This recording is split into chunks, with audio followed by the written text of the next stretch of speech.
で松本人志サッカー伊藤選手、ジャンポケサイトなんで、いわゆる女性によるセクハラ告発問題について、女性が許してしまったことを今許せないという歴史事件のロジックを言ってきた場合、どのように対するべきですか？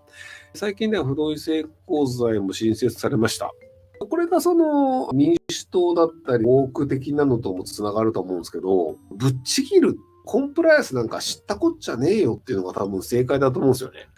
女性が OK だと言ったとしても、その後翻すというのをやったとしても、刑事事件として立証することはほぼできないんですよ。で、ただ、女性が翻したんだから、男性としてはその責任を取るべきだっていうのが、社会とかメディアの中で大騒ぎっていうことによって、松本人志さんとか出れなくなったっていうのなんですけど、でも別にメディアとかに出なくても、別に社会には出られるんですよね。例えば僕がじゃあすげえ悪いやつで、日本のテレビに出れませんって言ったんですよ。もう別にじゃあ YouTube 出ますとか X でいろいろやりますとかで、別になんか日本のテレビとか新聞とか雑誌に出なかったとしても、タレント活動的なものは可能なんですよね。なので、干されたっていうのはテレビとかで干されるって話になると思うんですけど、別になんかテレビなんか出なくていいんじゃねっていう生活ができるようになってしまってるので、ポリコレ的なものを追求するというのに乗らなくてもいいんじゃないかなと思いますけどね。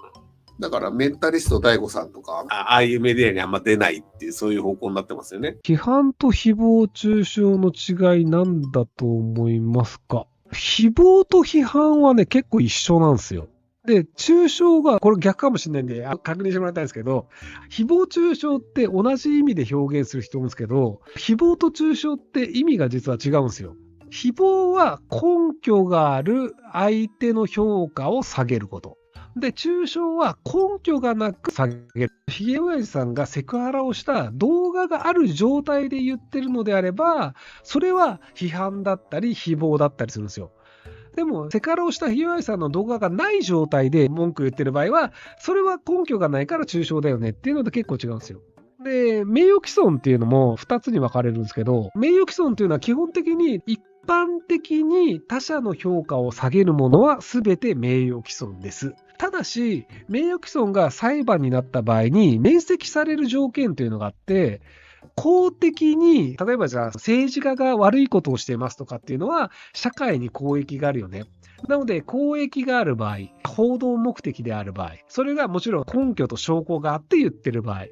と、あと一つなんだっけもう一個あったんだけど、三つの条件を満たしている場合は、名誉毀損ではあるけれども、合法であるという判断になるんですけど、なので、名誉は毀損するけれども、合法であるという場合と、名誉は毀損するけど、違法である場合というのがあるので、そこがちょっとややこしいです。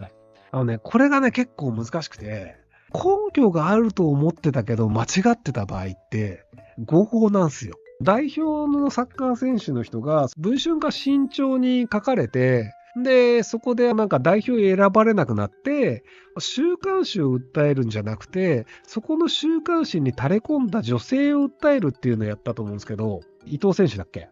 で、あれが、じゃあ、なぜ週刊誌ではなく、女性を訴えたのか。で、これって、名誉毀損系やってる弁護士さんとかって、あ、確かにねとか、あ、なるほどねってなるんですけど、でなんでそうなるかっていうと、女性が言ってることが正しいと、週刊誌が信じてしまっても仕方ないよねという証明を週刊誌がしてきた場合は、それは週刊誌は悪くないよねってなっちゃうんですよ。女性側が完全に証拠をでっち上げて、めちゃめちゃよくできた AI 動画かなんかを持ってきて、これ確かに伊藤さんだよね。で、それ見たら、これは伊藤さんだって思うのは騙されてしまってもしょうがないよねってなっちゃうと、それは週刊誌が騙されて報道したというのは、それは仕方ないよね。というところで、名誉毀損の裁判でいくと、週刊誌側には非がないという状態になってしまうんですよ。なので、週刊誌というのは、真実を知ることはできない。真実というのは、神様がいて、どっちが正しいかって知ることはできないんですよ。真実は神様しか知らないからね。ただ、それが真実だと信じるに足る証拠があればいいんですよ。確かに、そんなすごくよくできた動画出されて、これ見せられたら、それは信じるよね。それは真実だと信じる証拠になるよね。じゃあ仕方ない。騙されても仕方ない。ってなって、損害賠償の責任は負わないっていう可能性もあるので、なので伊藤純也さんは、週刊誌を訴えるのではなく、週刊誌に垂れ込んだ女性を訴えたんですよ。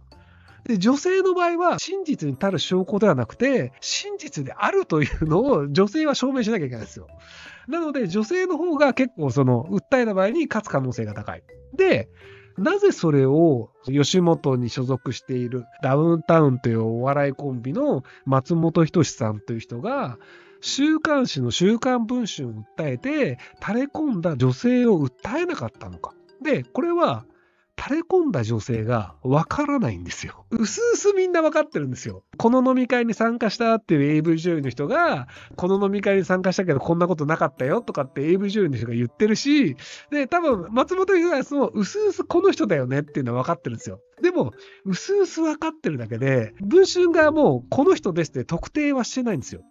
なので、まだ訴えられないんですよ。で、多分もうみんなうすうす分かってその人だってなってるんですけど、っていうので、とりあえず文春を訴えるという構造になってるんですけどね。はい。判明してないと思いますよ。うすうすみんな分かってるけど、法律上、裁判所の証拠レベルで、この人ですっていうのは文春はまだ出してないです。みんなうすうす分かってるんですよ。あの場にいたのあの人から絶対そうだよね。なんだけど、AV 女優の方が参加した飲み会とは、また別の飲み会があって、それに参加した女性の話という可能性もあるんですよ。松本人志さんがいて、スピードワゴンの大沢さんがいて、AV 女優さんがいて、で、そこになんか女性が複数いた。この飲み会で起きた出来事ですってなってるんですけど、ここの人たちが、実はここじゃなくて、もう一個別の松本人志さんと、スピードワゴン小沢さんと、別のなんか AV 女優っぽい女性と、他の女性 C さん D さんがいた、こっちの飲み会の話をしていて、こっちの飲み会ではないんですっていうのを、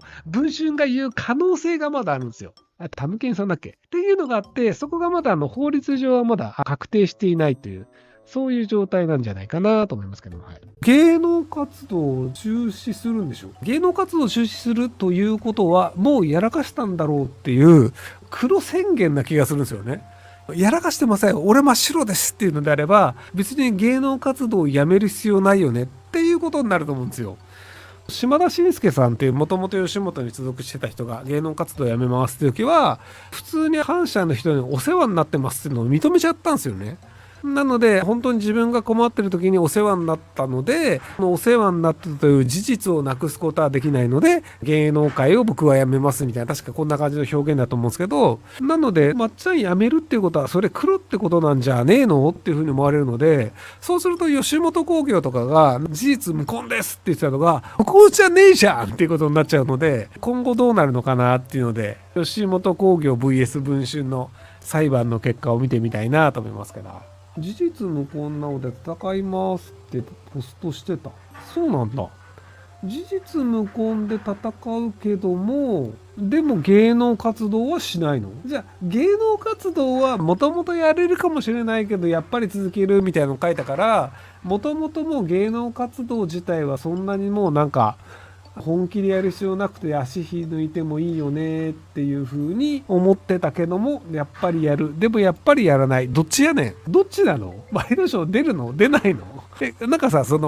僕がなんか松本人志芸能活動中止みたいなのも、どっかのニュースサイトの記事で回ってたの見たのね。まっちゃん本人が言ったのか、吉本興業が発表したのか、赤の他人が勝手に思いつきで言ってるのがよく分かってないんだけど、ワイドナショー出るんだったら、それは芸能活動を続けるってことなんじゃねえの。なので、裁判に集中って言っても別に弁護士さんに任せるだけで、本人がやることなんてそんなないと思うけどね。ワイドなショーは芸能活動ではない。この解釈は確かに正しいね。芸能活動は中止します。でも、ワイドなショー自体は芸能活動ではないので、これは続けますよっていうのであれば、それは確かに論理的には成立すると思います。はい。ワイドなショーまで出るってことなのかな。なのでちょっと正解がどっちかわかんないんですけど、